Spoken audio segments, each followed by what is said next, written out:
Ok, hello xin chào tất cả các bạn. Chào mừng các bạn đã đến với video của mình, Trần Tất Sung TV VN đây.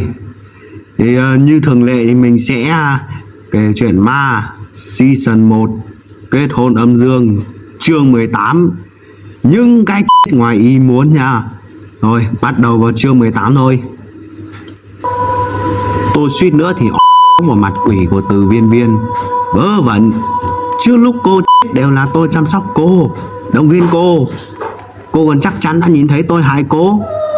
Cô ta đáng thương chớp chớp mắt nói: đúng, trước khi tôi chết là cô đã chăm sóc tôi, động viên tôi kiên trì tiếp tục sống. Tôi rất cảm động, muốn nghe lời cô, cố gắng tiếp tục sống. Nhưng chẳng bao lâu sau cô lại rời khỏi tôi. Tôi đã thấy lúc đó cô đi qua đi lại chỗ tôi, nhưng lại không ôm tôi, không quan tâm đến tôi, không muốn nói chuyện với tôi nữa. Tôi đã rất sợ. Cô đã cho tôi động lực để tiếp tục, nhưng rất nhanh cô lại lấy lại nó. Lúc cô đi khỏi, tôi muốn ngẩng đầu lên gọi cô đừng đi, nhưng cô vẫn đi. Tôi nhìn thấy bóng dáng cô từng chút ra khỏi tầm nhìn của tôi. Khi cô biến mất hẳn, tôi dường như lạc vào một thế giới đen xì lạnh lẽo. Tôi đã rất sợ. Tôi còn không biết làm thế nào. Điều mà tôi có thể nghĩ đến chính là hơi ấm mà cô đã ôm lấy tôi, âm thanh động viên tôi. Đó chính là thứ có thể cứu tôi. Cho nên tôi cố gắng vùng vẫy thoát ra khỏi nơi đen xì đó, chỉ muốn tìm thấy cô, người mà tôi nhìn thấy cuối cùng trước khi chết. Nghe Từ Viên Viên kể lại như vậy, tôi vô cùng ngạc nhiên. Đối với tôi mà nói, cứu cô ta tôi đã cố gắng hết sức rồi. Nhưng không ngờ chỉ có như vậy đã mang đến hy vọng cho cô ta, cũng trở thành sự tuyệt vọng của cô ta. Mà không thể ngờ là tôi có thể trở nên quan trọng như thế. Đó rằng chỉ là một việc hết sức bình thường mà thôi. Chẳng trách người già hay nói tốt nhất không nên nhìn vào mắt của người sắp. Nếu không sau khi chết đi thì nó cứ ám theo người. Mọi người thấy đấy, tôi chẳng phải là đã bị Từ Viên Viên ám lấy hay sao? Tôi thở dài bất lực nói: vậy tại sao cô muốn hại những người trên xe kia? Từ Viên Viên ủy khuất nói: tôi đâu có. Tôi bực mình hét lên: cô suýt nữa làm xe bị lật đấy. Cô ta chốc lát cứng họng, lâu sau mới nhỏ nhẹ nói: tôi chỉ muốn giữ cô lại thôi mà.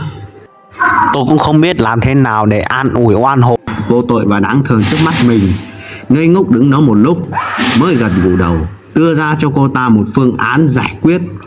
Cô cứ ám lấy tôi thế này cũng không phải là cách hay.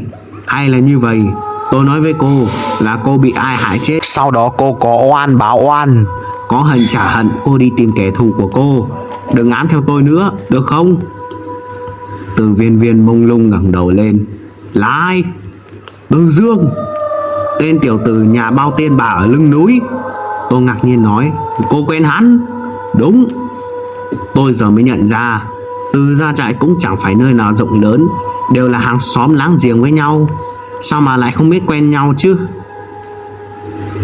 Từ Viên Viên nhìn tôi hồi lâu, dường như nghĩ ra cái gì đó, nói đoạn: tôi nhớ ra rồi, cô chính là cô dâu mới mà Từ Dương lấy về. Lần này cô không chết mà là nó chết. Tôi vừa có chút không hiểu thì tôi nghe Từ Viên Viên lẩm bẩm nói: đúng thế thật, chắc là vậy thật. Thằng nhóc Từ Dương đó vắt mũi chưa sạch mà đã hại hết bao nhiêu cô gái. Người trong thôn đều nói nếu cứ hại người kiểu đó, trước sau gì cũng gặp báo ứng. Ha.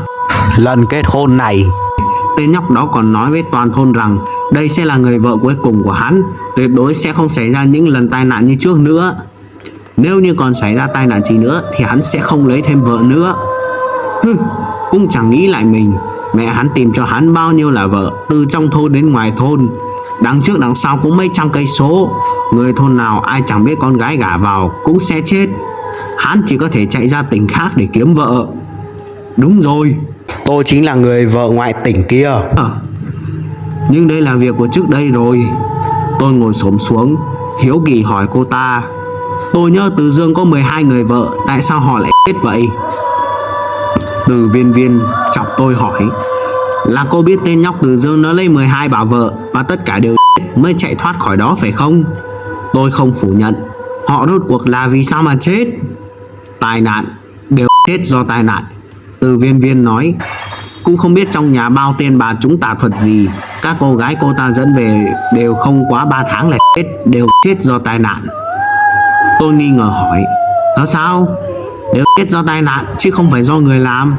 Từ viên viên nói, có ai muốn hại những đứa trẻ đó chứ? Nhỏ nhất khi bị nạn cũng mới 10 tuổi.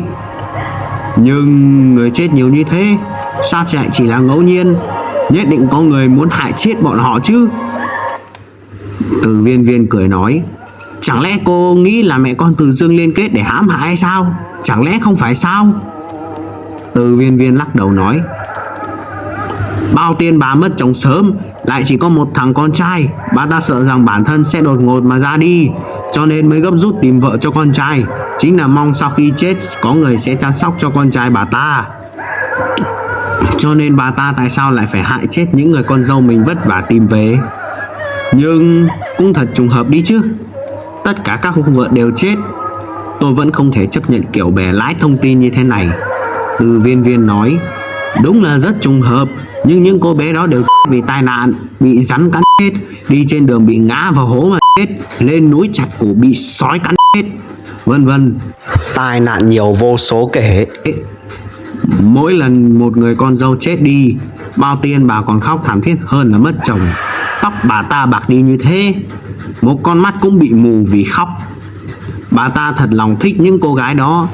Tôi còn nhớ để không xảy ra tai nạn cho họ, còn lấy xích sắt khóa một cô ở trong phòng, nhưng cũng chẳng có ích gì.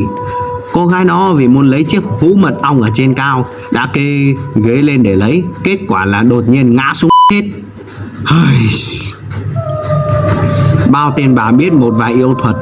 Bà ta cũng nghĩ có thể là nhà bà ta bị kẻ nào đó chủ ẻo rồi, cho nên tìm đủ mọi bùa phép, tính đi bấm lại quẻ bao năm vẫn không có kết quả nào. Người có nhiều yêu thuật như bà ta mà còn bấm chẳng ra thì chỉ có thể là do tai nạn thôi. Tôi vô cùng sốc, nhưng vẫn không thể tin được điều này. Nhưng bà ta luyện thi mà. Dưới căn hầm đó, lao cương thi, những cô vợ bị chết đều bị lưỡi, ngón tay cái. Chỉ nghĩ thôi cũng thấy gai cả người. Người như thế sao lại không phải là kẻ xấu? Tôi không biết Từ viên viên có biết chuyện này hay không, nhưng cô ta lại thần sắc bình tĩnh nói, cũng còn cách nào khác đâu. Tiên bà không thu thập lại thi thể, chẳng nhẽ đưa thi thể của các cô bé đó trả về.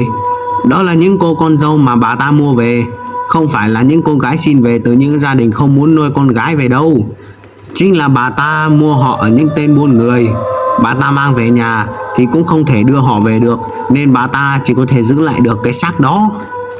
Rồi các bạn, vậy là chương 18 đến đây là kết thúc. Xin mời các bạn đón xem chương 19 lần sau nha. Nếu các bạn thấy clip hay, đừng quên cho mình một like, một share và một lượt đăng ký ủng hộ cho mình. Đồng thời ấn chuông thông báo để nhận video mới nhất từ Trần Tất Sung TV VN. Bye bye tất cả các bạn nha. 你挑着担，我牵着马。